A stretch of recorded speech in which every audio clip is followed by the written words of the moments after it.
Common use होने वाले ivy fluids के बारे में जानेंगे। इस वीडियो में हम डिफरेंट आईवी फ्लूइड्स के कॉम्पोजिशन और इसके यूज के बारे में बात करेंगे। दोस्तों, पानी हमारे शरीर की हर कोशिका के लिए आवश्यक है। वास्तव में हमारा शरीर लगभग 60% पानी से बना है। जब आपके शरीर में पर्याप्त पानी नहीं होता तो इसे डिहाइड्रेशन कहते हैं। डेंजरसली रूप से डिहाइड्रेट होने पर एक व्यक्ति को आईवी फ्लूइड की आवश्यकता होती है।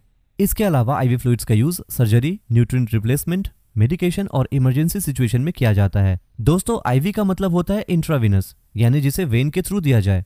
इंट्रावेनस फ्लूइड को इंट्रावेनस सॉल्यूशन भी कहा जाता है। आईवी फ्लूइड एक सप्लीमेंट्री फ्लूइड है जिसका यूज शरीर में नॉर्मल फ्लूइड वॉल्यूम और इलेक्ट्रोलाइट बैलेंस को मेंटेन करने के लिए किया जाता है। दोस्तों, मोस्टली आईवी फ्लूइड्स आइसोटोनिक होते हैं, जिसका अर्थ है उनमें सॉल्यूट की कंसंट्रेशन ब्लड प्लाज्मा के समान होती है। दोस्तों, आईवी फ्लूइड्स बेसिकली 4 टाइप्स के होते हैं। इनमें एनएस यानी नॉर्मल सलाइन, आरएल यानी रिंगर लैक्टेट, डीएनएस यानी डेक्सट्रोज नॉर्मल सलाइन होता है। इसके अलावा D5 और D10 सलाइन और इसके साथ साथ मैनिटॉल सॉल्यूशन भी होता है। इन सारे सलाइन को पेशेंट के बीमारी और कंडीशन के हिसाब से लगाई जाती है। दोस्तों, आइए अब इन सारे आईवी फ्लूइड्स के कॉम्पोजिशन को और उसके यूज को डिटेल में जानते हैं। नॉर्मल सलाइन सॉल्यूशन और एनएसएस एक क्रिस्टलॉइड आइसोटोनिक आईवी फ्लूइड्स है जिसमें वाटर और सोडियम क्लोराइड यानी साधारण नमक होता है। नॉर्मल सलाइन सॉल्यूशन में 0.9% सोडियम क्लोराइड होता है जो ब्लड और आंसू में सोडियम की मात्रा के समान होता है। यह सबसे व्यापक रूप से इस्तेमाल किए जाने वाला फ्लूइड है क्योंकि यह विभिन्न प्रकार के कंडीशन के लिए सबसे इफेक्टिव फ्लूइड माना जाता है। इसका उपयोग ऊन्स को साफ करने, साइनस को साफ करने और डिहाइड्रेशन का इलाज करने के लिए किया जाता है। इसके अलावा इसका यूज बर्न इंजरीज और ट्रॉमा में हुए सोडियम लॉस को रिप्लेस करने के लिए भी किया जाता है। लेकिन इसका उपयोग हार्ट फेलियर, पल्मोनरी एडेमा और रीनल इंपेयरमेंट या ऐसी स्थितियों के लिए नहीं किया जाना चाहिए जो सोडियम रिटेंशन का कारण बनते हैं।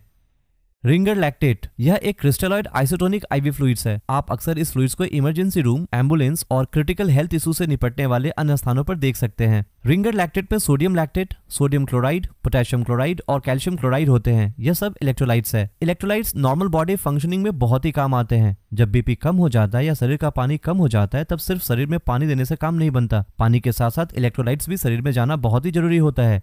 आरएल को हार्टमैन सॉल्यूशन भी कहा जाता है। इसका उपयोग उन लोगों में फ्लूइड और इलेक्ट्रोलाइट्स को रिप्लेस करने के लिए किया जाता है जिनमें ब्लड्स की मात्रा कम या लो ब्लड प्रेशर होता है। इसके अलावा इसका उपयोग मेटाबॉलिक एसिडोसिस के इलाज के लिए, केमिकल बर्न के बाद आंख धोने के लिए, डिहाइड्रेशन और एक्यूट ब्लड लॉस में भी किया जाता है। दोस्तों, चूंकि लैक्टेटेड रिंगर में पोटेशियम होता है इसलिए इसका उपयोग रीनल फेलियर या रीनल कॉम्प्लिकेशन वाले पेशेंट में नहीं किया जा सकता क्योंकि इससे हाइपरक्लेमिया हो सकता है। दोस्तों, इसका उपयोग लीवर डिजीज वाले पेशेंट में भी नहीं किया जाना चाहिए क्योंकि वे लैक्टेट को मेटाबोलाइज नहीं कर सकते। इसके अलावा यदि पेशेंट का पीएच लेवल 7.5 से अधिक है तो इसे इस्तेमाल नहीं करना चाहिए। दोस्तों, डीएनएस में 5% डेक्सट्रोज और 0.9% सोडियम क्लोराइड एक एक्टिव इंग्रेडिएंट्स के तौर पर रहता है। डेक्सट्रोज एक प्रकार का शुगर होता है। जब आप 3-4 दिन तक लगातार खाना नहीं खाते या बहुत ही बीमार होते हैं जिससे खाना खाया नहीं जाता या बुखार के केस में यह यूज होने वाला सबसे बेस्ट सलाइन है। इसका उपयोग उन पेशेंट के इलाज के लिए किया जाता है जिसमें कोई बड़ी ब्लड लॉस या फ्लूइड लॉस हुआ हो या यदि उसके ब्लड में कैल्शियम का लेवल कम है या इंसुलिन हाइपोग्लाइसीमिया के एक्टिव ट्रीटमेंट से गुजर रहे हैं।